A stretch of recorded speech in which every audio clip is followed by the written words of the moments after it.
Well, it gets worse. And it's one of those stories where you're like, you didn't see that coming.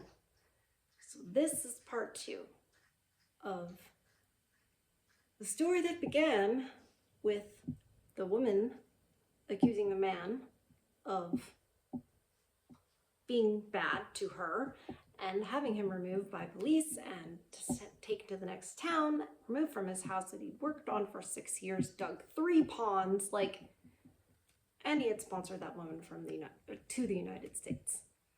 So that was part 1 of his story. And that's enough false accusations and rejection and turmoil and for one person. But it didn't end there. In fact, it didn't begin there. So here's welcome to Far From Eden. I forgot. Also, another thing I always forget, please hit like if you like this video. Subscribe to the channel if you're so inclined. That'd be lovely. We're trying to get these sorts of stories out to protect men, actually. And I actually got a comment. I feel kind of guilty, but also happy because I think we saved him, because he commented that he just called off his wedding. And now, I don't know if it was because of all of this, but all of these stories that we bring to light. But in fact, I mean, goodness gracious, if it's one fewer false accusation, if it's one more man that doesn't have his children taken away from him, then it's a success. Because marriage is not the happy ending. Back to part 2 of Lane Jensen's story. That is his name, and he says, part 2 of add this one to your list, right? Because there's a growing list of men and these sorts of predicaments. He says, a little on me. I was a widower, lost my wife in natural childbirth. I was left with 4 kids to raise. I had my kids taken away by CPS for a time because of false allegations. Some nice do-gooder thought I had a strange diet. And I think blamed me for my wife's death. A local news station called me to get my side. I refused to talk about it. Smart, because nothing you say, I mean, they will just, it's best to not. Their motto was, we are not biased, we give both sides of the story. 2 months after my wife died, while watching my kids and viewing TV, my family photo appeared on the news about the story. They proceeded to blame myself and the midwife making sure.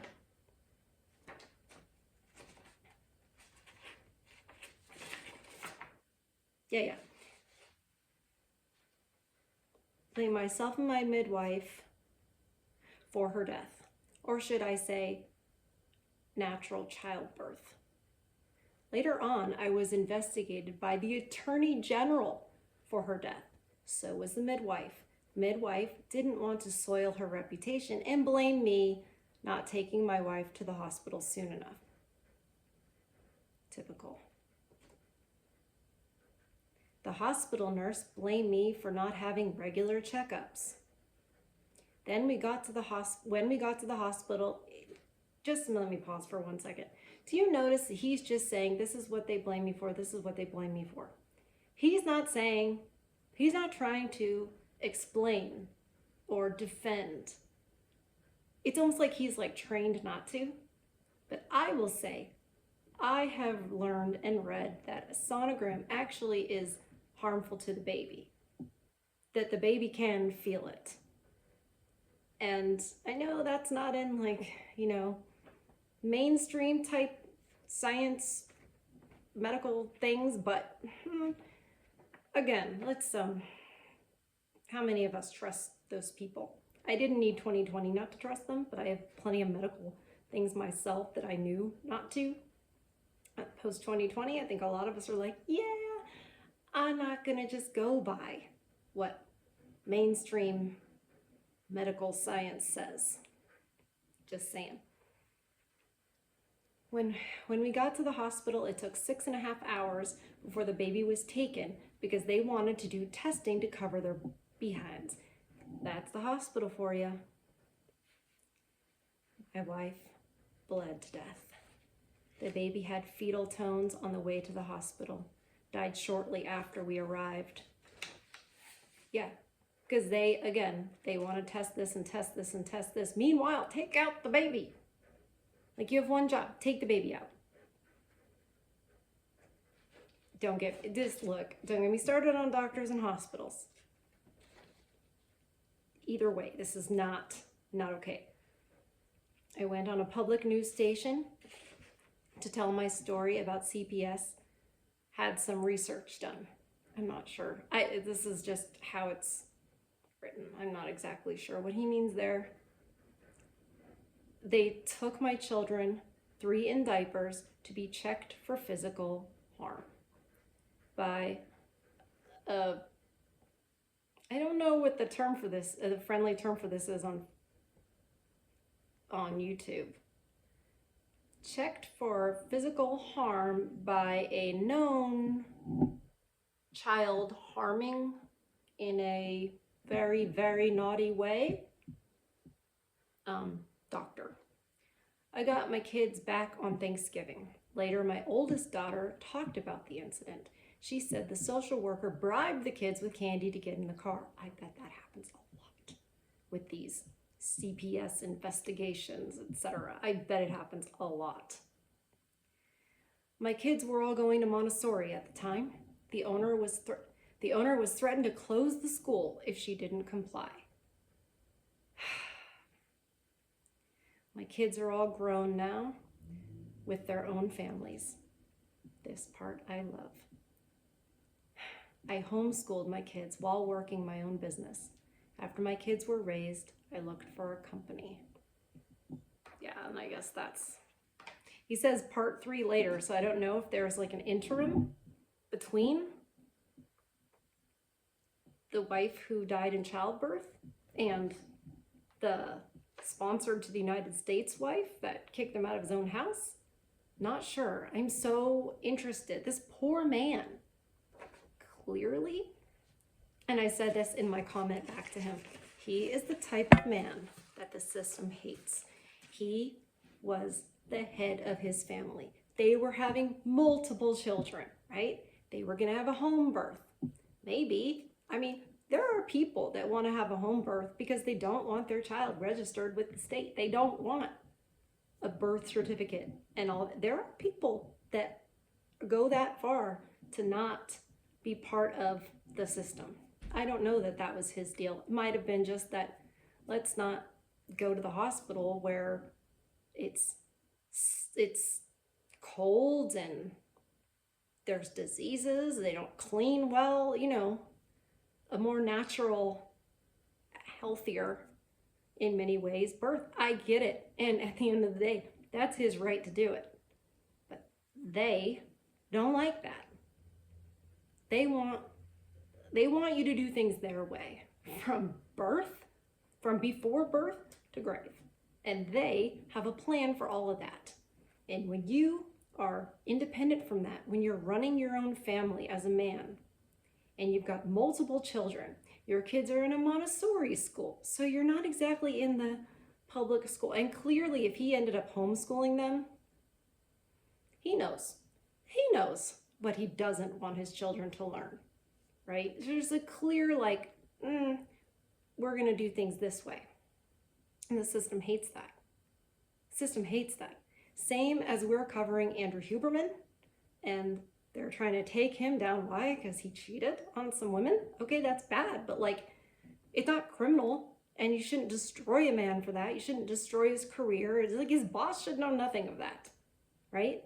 His family, well, not his parents, but like his friends and co-workers, they shouldn't know about that. And this man, even he's not famous, they want to tear that down. They, the elite, the system, the courts, the police, because they're an arm of the state, they don't like men like this. It's a threat to them. You know why? This man doesn't need them. He can take care of himself. He can take care of his family. He doesn't need the system, and he doesn't need their rules. That's the whole reason to get rid of the dad anyway. That's the whole reason to get dad out of the house anyway. So when I started reading his story, I'm like, yeah, oh yeah, he is literally like their worst nightmare. And so one by one, they're removing him. It's just, my heart just breaks, but I'm so glad that he's got these grown-up kids, and I'm sure they know how wonderful dad is, and he homeschooled them so they don't have all the state and secular everything in their brains. I don't know even know if this man's Christian, but I'm just saying, like, truth prevailed. And hopefully with them is what they live by. And I'm hoping that they'll give him grandkids soon, because I'm a girl, and I want happy things. And I want happy things for Lane Jensen. And I'm kind of like, I'm looking forward to part 3, but I'm also scared. But he seems like he's strong, resilient. And he and men like him would probably say back to me, we don't have any other choice. That's right. You don't. Thanks for listening to this. It's an important story. Please share it where you think it, can be heard, where it can be useful. We need men to know the kinds of threats that are out there. This isn't even a woman, like a love interest accusing. This is nurses and things like that. Like, you're not safe from these women. They're everywhere. It's sort of like the Matrix, where it's like everyone's an agent unless you know otherwise. Because all of us women have that power. We can go and destroy a man like that.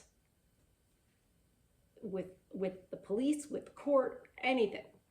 The government's just like frothing at the mouth, waiting for the useful idiots to turn in another man.